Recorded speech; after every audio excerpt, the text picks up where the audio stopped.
High সবাইকে and welcome back to my new blog. কেমন আছো তোমরা সকলে? আশা করছি সকলে খুব ভালো আছো। আমিও বেশ ভালো আছি। আজকে ছিল একটা জন্মদিন বাড়িতে নেমন্ত্রণ, তাই আর কি রেডি সেডি হয়ে নিয়েছি। জন্মদিন বাড়ি একদমই আমার পাশে মানে একেবারে আমার ঘরের গায়ে। তো সকালেও কিন্তু একটা নিমন্ত্রণ বাড়ি ছিল, সেটা হলো আমার ভাইয়ের জন্মদিন ছিল। আর এখন হলো আমি যাচ্ছি হলো আমাদের পাশের বাড়ি আরেকটা নিমন্ত্রণ বাড়িতে, সেইখানে। তো সকালের ব্লগটা আর করা হয়নি, কিন্তু সকালে খুবই সুন্দর করে সাজগোজ করে গিয়েছিলাম। সকালের ব্লগটা করা হয়নি কারণ সেই সময় হচ্ছিল প্রচণ্ড বৃষ্টি, আর ওই বৃষ্টির মধ্যে রেডি সেডি হয়ে গিয়ে তড়িঘড়ি খেতে বসে পড়েছিলাম।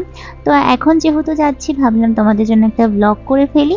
তো দেখো গিফট নিয়ে কিন্তু আমি বেরিয়ে পড়েছি। আর এই যে দিদিদেরও নিমন্ত্রণ ছিল এখানে। তো জামাইবাবু আসেনি, দিদি একাই এসেছিল। আর্যরও নিমন্ত্রণ ছিল এই বাড়িতে।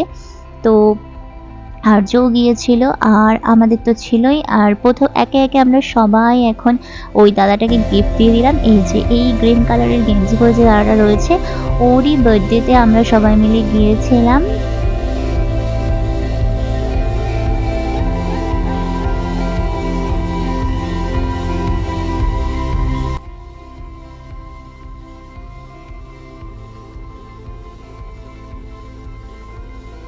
জন্মদিন এমন একটা জিনিস, সেটা ছোট মানুষের হোক কিংবা বড় মানুষের, সবারই কিন্তু সমান আনন্দ হয়।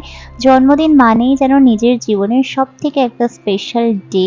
ওই দিনটাতে আনন্দ করতে কিন্তু ভীষণ ভালো লাগে। সবাই আসবে, গিফট পাবো, এই জিনিসটা ভাবলেই আনন্দ লাগে। আর এই যে দিদি আর এইখানে আছে আর্য, এদের মুখ একেবারে চকচক চকচক করছে। আমার ক্যামেরা যে মাঝে মাঝে এত ভালো ভিডিও দেয়, যেটা ভাবলে আমার নিজেরই খুব ভালো লাগে। যাই হোক, বেশি বলবো না, তাহলে আবার আরও খারাপ হয়ে যাবে। তো এখানে একটা ঝিকিমিকি টুম্পা লাইট লাগানো ছিল, আর আমিও এই লাইটের সামনে দাঁড়িয়ে একটু নিজের ভিডিও করে নিলাম।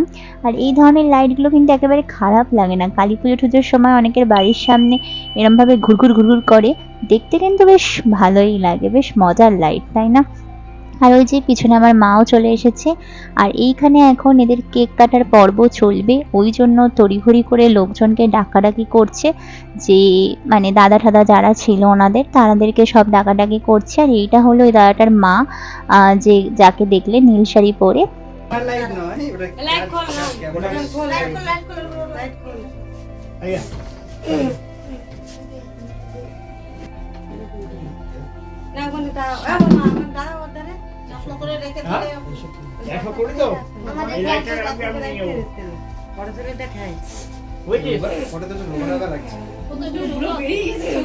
Happy birthday to you, happy birthday to you, happy birthday to you dear Ramda, happy birthday to you.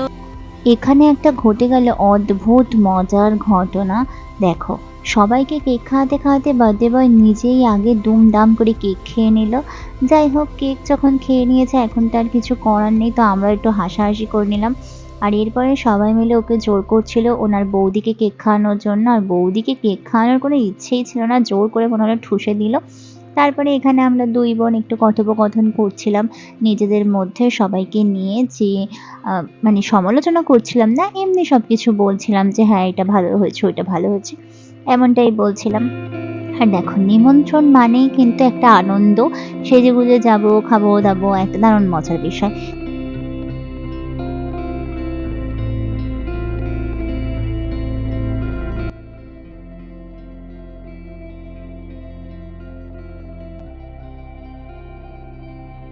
তারপরেই আমরা সবাই ঘর থেকে বাইরে বেরিয়ে চলে আসলাম, আর বাইরে এসে এখানে বসে আছি। আর এখানেও আমার সাথে ঘটে গেছিলো একটা ভীষণ খারাপ ঘটনা। ওই যে আমার এই চুড়িদারটা না ভীষণ পছন্দের, আর এই সময় এসেছিলো হলো কেকটা নিতে গিয়ে আমার একেবারে পুরো গায়ের মধ্যে পড়ে গিয়েছিল।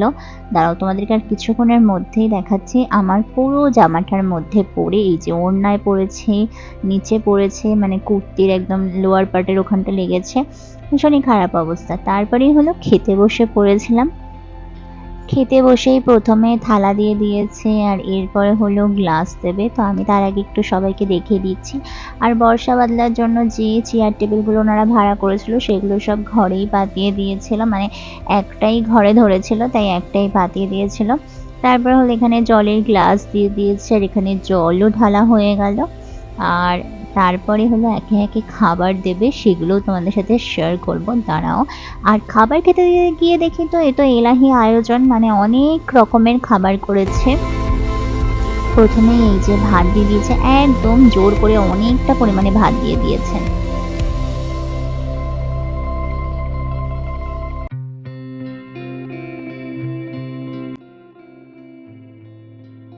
তারপরে এই যে এখানে এখন ভাজা দিয়ে দিয়েছে, আলু ভাজা, তারপরে কুমড়ো ভাজা, পটল ভাজা, বেগুন ভাজা, অনেক রকমের ভাজা দিয়ে দিয়েছে।